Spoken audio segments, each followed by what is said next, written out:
Assalamualaikum warahmatullahi wabarakatuh. Balik lagi channel Sutradara Galau yang mana biasanya kita akan membahas dunia pesantren dan juga seputar dunia kaum sarungan. Kali ini saya nggak sendirian karena pada kesempatan ini kita akan ngobrol bincang-bincang dengan uak saya.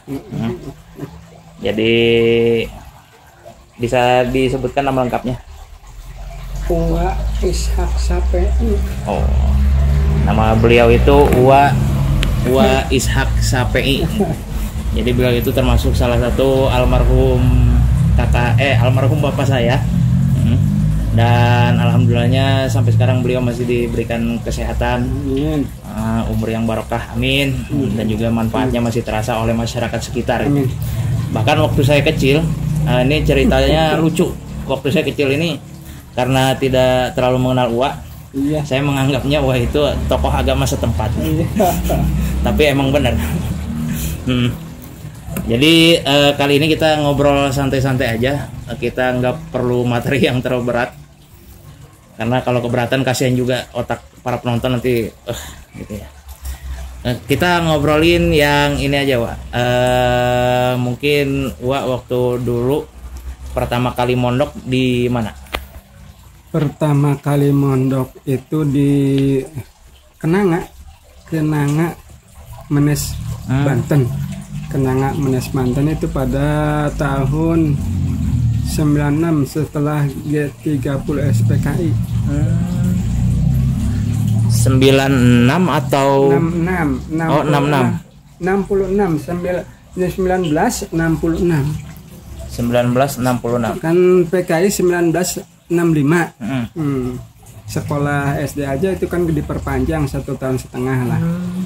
Waktu 66 baru ke pesantren.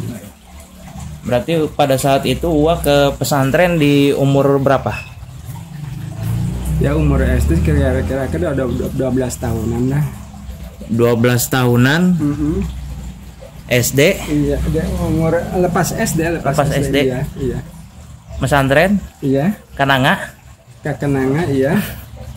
Wow. Nangis nggak, Wak? Oh, nangis mah tuh pertama.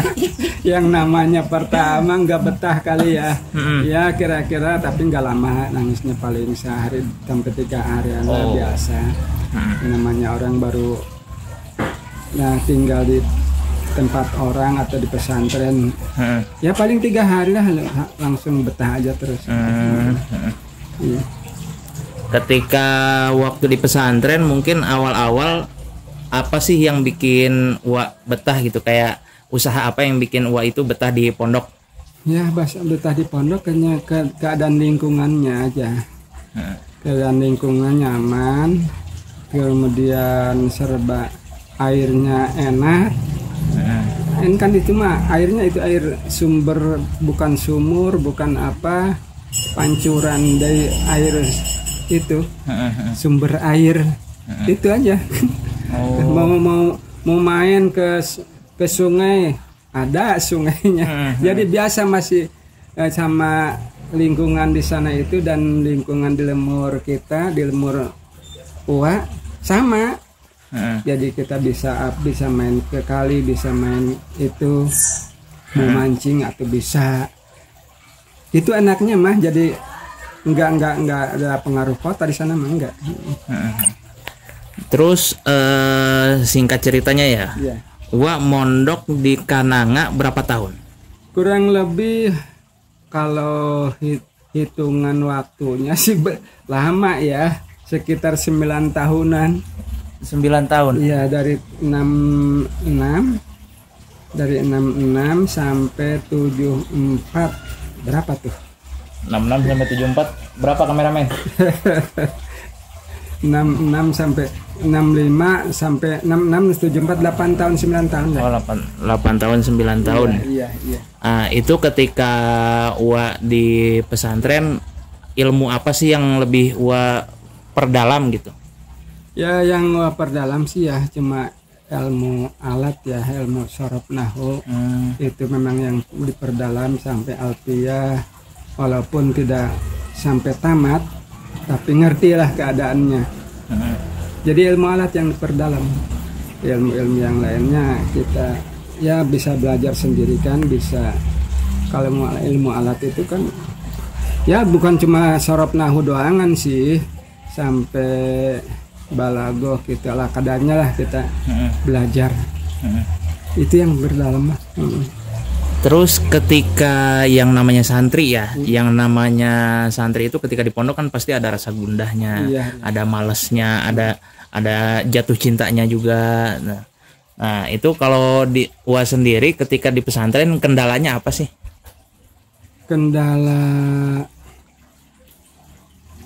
Kalau kendala mah masalahnya mah apa ya?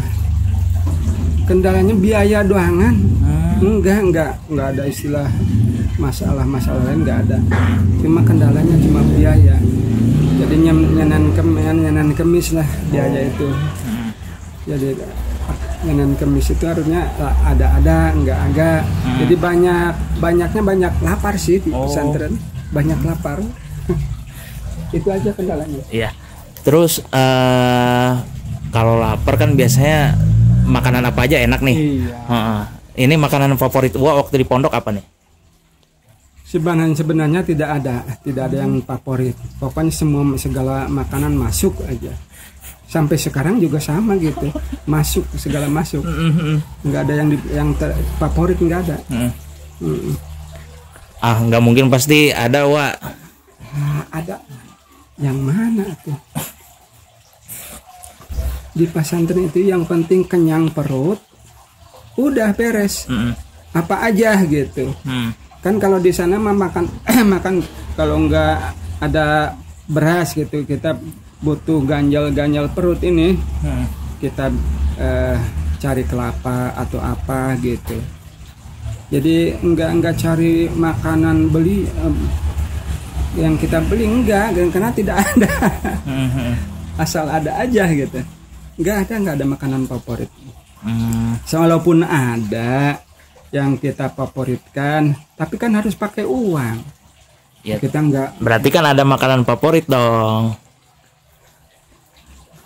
Gimana ya? Kan biasanya santri-santri salafi itu kalau lagi mikir, lagi lapar gitu, atau lagi ngelihat daun kangkung gitu, jika ngena ya lamun ditumis. Nah, kalau Wak itu biasanya gimana tuh? Enggak ya. Apa aja. Yang penting kenyang perut. Apa aja. Enggak ada yang favorit. Nah, terus waktu itu pimpinan pesantren kalau nggak salah masih Abah Dul Muti. Iya. Abah Dul Muti. Terus apanya? Biasanya kan kalau santri itu pengen dong ada hubungan akrab, entah itu hubungan batin ataupun hubungan zahir dengan kiainya. Nah, kalau Wak sendiri sama almarhum Abah Dul Muti itu biasanya ada hubungan apa tuh? Hubungan apa-apa itu nggak ada. Yang penting kalau kita mau dekat hubungan dengan guru, rajin aja ngajinya. Cuma itu. Kalau kita sengaja mau ngobrol mau apa, itu kan kita katakanlah kurang itu ya, kurang sopan. Jadi kalau kita mau dekat hubungan dengan guru, ya rajin aja kayak kita ngajinya rajin. Jadi dengan sendirinya guru itu artinya hubungannya dekat dengan guru. Cuma itu dengan Abah Dul Muti itu seperti itu. Dan perlu diketahui buat penonton semua, tidak ada hubungan yang paling diridhoi oleh Allah kecuali hubungan guru dan murid. Terus kan udah selesai nih mondok 9 tahun di Kananga. 9 tahun, iya 9 tahun, tapi setelah kira-kira 71-72 itu nggak menentu tuh. Wah, itu sering bergaul dengan orang-orang yang sudah dewasa, orang setempat. Itu kadang-kadang bergaulnya, ayo kita mancing. Jadi tidak lagi dengan orang pondok dah, karena udah dewasa ya. Udah usia berapa itu mah? Udah 73-an lah. 72-73. Udah berapa tahun tuh? Kira-kira udah 7 tahunan mondok itu ya. Tapi dengar-dengar Wah ini satu angkatan ya sama Abi Guslim? Iya, Abi Guslim itu memang satu angkatan. Sama itu mah persis. Dari mulainya dan terakhirnya masing-masing nggak jelas. Terakhirnya mah, kalau terakhirnya mah nggak jelas. Karena di sana itu tidak ada istilah pelepasan murid, nggak ada. Beda dengan pesantren-pesantren lain, ada pelepasan ya, ada pelepasan santri. Di sana mah nggak ada. Atau mau sampai kapan atau mau kapan keluarnya silahkan aja gitu, nggak ada pelepasan. Itu di Kenanga itu seperti itu. Nah kalau mungkin di setiap santri mondok di pesantren itu kan biasanya suka ada hal-hal yang paling berkesan gitu ya, atau mungkin ada nasihat kiai yang paling diingat sampai sekarang walaupun udah lulus berpuluh-puluh tahun yang lalu. Ini kalau buat UA sendiri dari Abah Dul Muti ini ada sesuatu yang berkesan enggak, atau ada nasihat yang berkesan ketika di pondok kayak gimana? Ada apa ya? Jadi nasihat-nasihat berupa nasihat apa itu yang berkesan, rasanya nggak tahu uaknya kurang perhatian atau gimana. Yang jelas mah rajin-rajin aja ngaji, jangan sudah merasa bisa, tapi sebaliknya kita itu harus merasa kurang aja pengetahuan, jadi rajin-rajin aja ngaji. Cuma itu doang yang terdengar mah. Yang terdengar mah cuma itu doang. Oke, mungkin apalagi ya, mungkin ada sesuatu yang pengen Wah sampaikan. Oh ya, sebelum kita ke penutup nih ya, manfaat pesantren yang paling Wah rasakan sampai sekarang ini apa? Pertama, hidup bebas ya. Kedua, bisa merasa hidupnya bebas. Kedua, rasa tanggung jawabnya itu ada. Karena itu kita udah hidup di lingkungan pesantren yang tradisional ya. Jadi pertama hidup bebas, rasa bertanggung jawab terhadap lingkungan. Jadi yang manfaatnya nih yang kita rasakan. Kita melihat guru itu Abah Dul Muti. Itu seorang guru, umumnya seorang guru itu kan katakanlah berucang-ucang ya. Tahu ucang-ucang? Oh gini. Kakinya. Iya, artinya duduk keduangan gitu kan. Tapi Abah Dul Muti nggak gitu. Pagi kerja sampai zuhur lah, sampai waktu ngaji. Itu yang jadi pelajaran bagi Uwa itu. Artinya Abah Dul itu selalu bekerja keras, mencari apa ya tentunya mencari nafkah ya. Pagi ke sawah, garap sawah, itu yang menjadi contoh bagi Kang ya. Itu pekerjaan Abah Dul Muti. Sampai sekarang Uwa juga ikut gitu. Asal pagi ke sawah gitu, kerja yang penting. Asal kerja sampai sekarang masih kerja. Seperti Abah Dul Muti aja gitu kan. Lihatnya kalau sekarang guru-guru itu kan banyak nggak mau kemana-mana lah, nggak mau kerja keras, nggak apa. Itu saya nggak cocok tuh. Yang cocok seperti Abah Dul Muti itu. Jadi benar kata itu bagus Tuan Guru TGB ya, Tuan Guru Bajang ya, salah satu gubernur NTB itu. Jadi beliau itu mengatakan agamamu itu sebagaimana gurumu. Jadi agama yang kita terapkan itu gimana guru kita. Jadi kalau guru kita benar ya agamanya benar gitu ya. Tapi ini sebagai penutup nih, nah pasti ada hal-hal yang lucu dong waktu di pondok. Pasti masa yang namanya santri nggak pernah jahil sih sama teman-teman yang lain. Gimana kalau Wah pengalamannya waktu dulu gimana nih? Pengalaman yang lucu nggak ada ya pengalaman, cuma ya yang lucu itu cuma pernah aja seperti Uwa ya, seteragan itu aja Uwa, Bapak Ogi, Pak Haji Agus Salim dan teman-temannya Wa Oji semua. Itu waktu aliyah atau sanawiyah ya, aliyah. Semuanya kita gunulin. Jadi asal ke air itu baru ada lucu gitu. Gunul ini kepala. Enang semuanya. Jadi kelucuannya cuma itu doang kan. Itu digundulin gara-gara apa tuh? Yang nggak ada gara-gara, itu mah kesepakatan bersama aja gitu. Jadi gundul. Nggak ada karena faktor apa enggak, itu mah cuma karena kesepakatan kawan gitu semua. Kita gundulin yuk. Ya benar, ada lucu gitu. Setelah digundulin mah jadi tuyul semua. Jadi tuyul semua kalau mandi itu kelihatan. Jadi itu doangan yang lucu.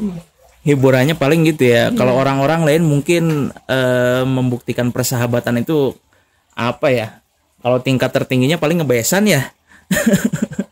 Tapi kalau buat Uwa sendiri mungkin ayo kita bikin kesepakatan bersama-sama, model rambutnya harus sama ini. Harus sama. Itu iya. Kesepakatan kesetia kawanan gitu. Ya gunul. Emang terasa sih, artinya terasa ada lucunya gitu kan. Kalau riungan kalau apalagi kalau mandi bersama kan, kalau di sana mandi berapa orang, 3 orang 4 orang, udah banjurannya itu ada berapa gitu. Jadi kayak tuyul aja semua. Iya. Cuma itu yang lucu lain-lainnya mah nggak ada.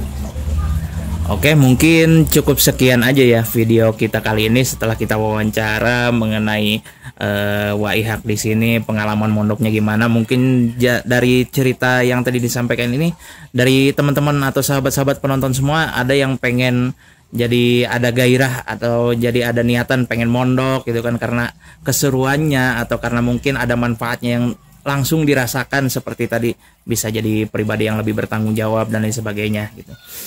Oke, cukup sekian mungkin dari Sutradara Galau kali ini. Kita sudah berwawancara ria dengan Wa Ihaq di sini. Terima kasih Wa. Ya, kapan-kapan nanti kita bikin konten yang lebih serius lagi. Ya, gitu saja. Mungkin cukup sekian. Saya Sutradara Galau. Salam peci hitam, salam kaum sarungan. Wassalamualaikum warahmatullahi wabarakatuh. Waalaikumsalam warahmatullahi wabarakatuh.